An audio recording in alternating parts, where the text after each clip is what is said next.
This is Tyler Best, and he's a beast. A super heavyweight that is fast, strong, and technical. He's been training for over 15 years in Sambo, wrestling, Jiu-Jitsu, and MMA, and was just 16 years old fighting grown men and beating them. I had the pleasure of rolling with him and sharing with you a pretty awesome roll. Now a quick word from the sponsor of today's video, Elements.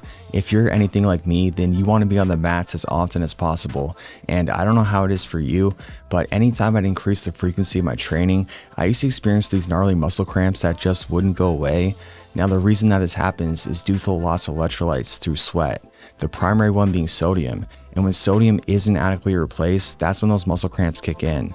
Which is why I'm excited to tell you about Elements. It's a tasty electrolyte drink mix with a science-backed electrolyte ratio of sodium, potassium, and magnesium. On top of that, Element comes with no sugar, no artificial ingredients, no coloring, none of that junk. Plus, it's used by everyone from Olympic athletes, Navy SEALs, NBA players, to everyday exercise enthusiasts.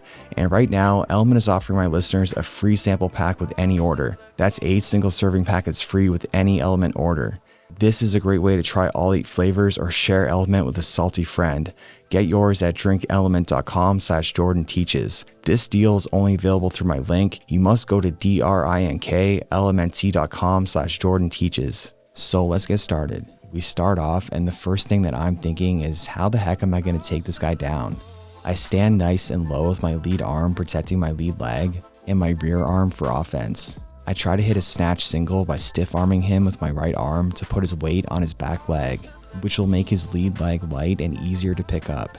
But I couldn't get nearly enough weight distributed to his rear leg. As I posture up, I'm able to circle in an underhook, and I make sure to take proper head position. I use it as a frame against him to prevent him from shooting from my legs or using my underhook against me. But he squares up his body to take away my angle. That combined with the height difference takes my head out of position. Now I'm much more susceptible to attack without the use of my head as defense. I want to get away from him because of my compromised head position, but he's holding me tight with his overhook and takes a big step forward to take a second overhook.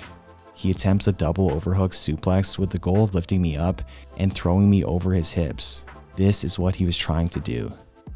I stiffen my body out to try to position my weight as far from his body as possible, making me feel heavier. I'm not sure if it was what I did to counter or Tyler just being nice that prevented the takedown, but I laugh it off and I'm just grateful my life didn't just end. My head is still out of position defensively and I attempt a knee tap. To hit it, I would need to use my underhook to fold his weight past his knee, but I barely off balance him. I circle my underhook out as I don't think I'll be able to take him down with any upper body takedowns. I think maybe I can surprise him with a quick shot, but just shoot very sloppy and non-committal. I shot from too far away and didn't get past his hands. As I posture up, I take an underhook and start to put my head in position, but as I do, he attacks an Osoto Gari with the head and arm. As I fall, my priority is to keep my hips facing the mat to keep my back off the mat. Like I say in my Jiu-Jitsu theory course, you either want your frames facing your opponent or facing the mat. I had to base out hard with my elbow, which didn't feel great for my shoulder, but that's the cost of fighting out the takedown so hard. Right away, I come up on top with the body lock. By controlling his waist rather than controlling his post, I do risk him standing up, but I'm confident in my ability to hop onto the back and attack if my opponent enters the quad pod, which is when your opponent has both their hands and feet on the mat. This is my favorite way to attack it, by wrist riding one arm and taking out the post of the other arm. Tyler does quad pod and does the right thing by lifting his butt up to create a ramp for me to fall forward, but I hook my left instep onto his thigh to keep me from falling off. We roll forward and my bottom hook is very shallow and I risk him escaping. So I take my top hook out and put it underneath his leg so I can lift him up if needed to take top position. Which is exactly what happens. He defeats my bottom hook, so now I look to get on top. I try to keep his head from turning with what's sort of an awkward grip. I lose that battle, so I use my other arm as a collar tie to push his head down. To win the scramble, one of us has to get our hips higher than the others, and I do by stepping through his armpit as he underhooks. But Tyler's quick and has great fight IQ, and immediately frees his arm before I can figure out what will be the path of least resistance to submit him from this position. Immediately I staple his arm to isolate his defense, and think about the Americana. but I know it's going to be hard to insert my elbow between his ear and shoulder. I try anyways, but now he's completely closed that space, so it's not happening. This roll is a lot more mental than most, trying to figure out how to attack without potentially losing position against a bigger, stronger, and very technical opponent. Now I have his arms separated from his body and pin it to the mat. But this also causes my hips to feel lighter as so much weight is being focused on pinning the arm, and Tyler explosively escapes. As he does, I take a Kimura grip and position my legs to have a triangle ready. I've hit the Kimura from here on another large opponent in the past, but submitting Tyler is no easy task. Now I abandon the Kimura and concentrate fully on the triangle. I could tell it was super tight and thought this was it, but Tyler throws me off of him.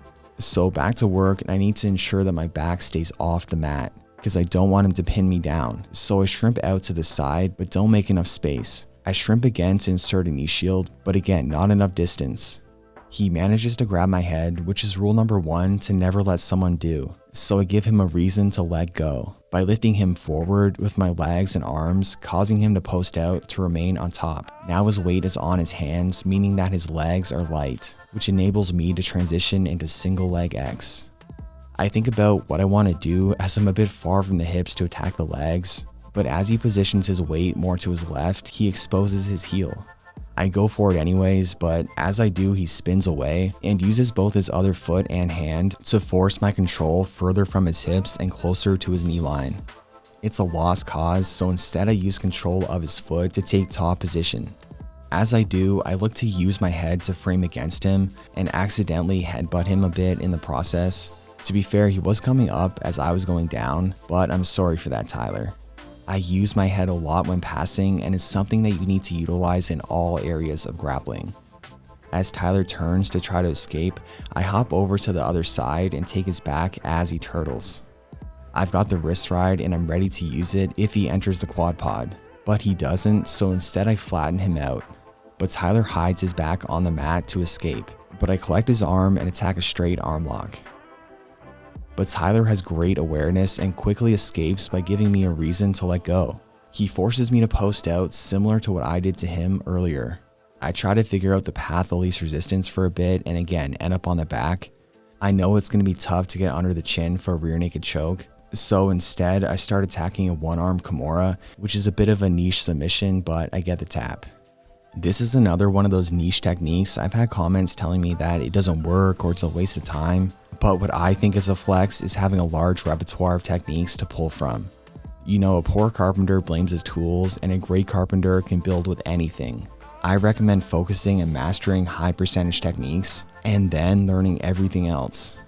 Back to standing, and I want to make my good friend and former D1 wrestler Joe Breeza proud by implementing and perfecting everything he taught in our upcoming Wrestling for Jiu-Jitsu course.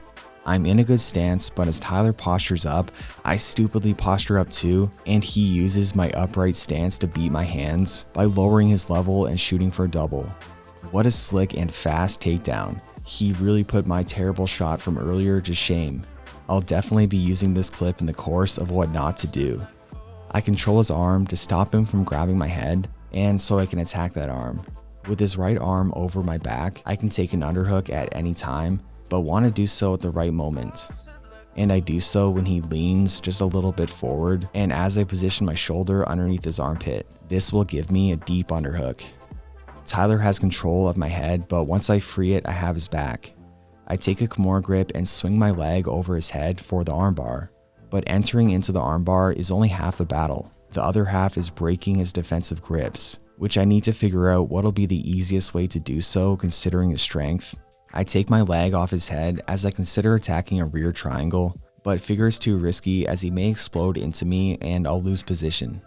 My leg over his face may not be enough to stop him, so I switch my grip so I can control his leg, which was the right choice as he does bridge into me. By controlling his leg, I keep his feet off the mat, which stops him from being able to come up. But now I decide to go for submission over position and let go of his leg to work to break his grip by leaning to the side with his wrist in the crook of my elbow, which is a powerful grip break, but it isn't enough for Tyler. The risk doesn't pay off as he bridges into me, but I couldn't just hang out there either and control only rather than work to advance. We both went into this already pretty gassed as we had just been sparring MMA and Muay Thai for 45 minutes before this, but we keep going and Tyler again manages to grab my head. I wasn't disciplined enough to prioritize preventing it as fatigue is really getting to me, but I always try to right my wrongs right away. So I insert a butterfly hook and I'll balance him to the side and insert a butterfly hook with my other leg. Now his head control doesn't matter as it gives me an underhook on the side that's now useful. I almost overextend my arm out of position as I try to trap his arm for a sweep, as he could now take a body lock or double underhooks by being in front of my elbow. But I realize my mistake and immediately position my elbow better. I take my half guard leg out and position my foot on his hips. This gives me the option to attack triangles and omoplatas, but he's controlling my hips too well for either. I don't want to be pinned on my back, so I get onto my side, but overcommit by turning too much towards the mat, and now I'm pretty screwed. He's got my head and my elbow trapped between us, and priority is getting that elbow back. I find the space to drop it down, and now I can breathe a sigh of relief. I look at the clock hoping that the seconds will go by a little bit faster as I'm dying here. If you want to see us do another roll when we're both fresh, then let me know and I'll make that happen. Alright, thank you for sticking around until the end of the video. If you're still here, please leave a comment or a fist bump and I'll see you guys next time.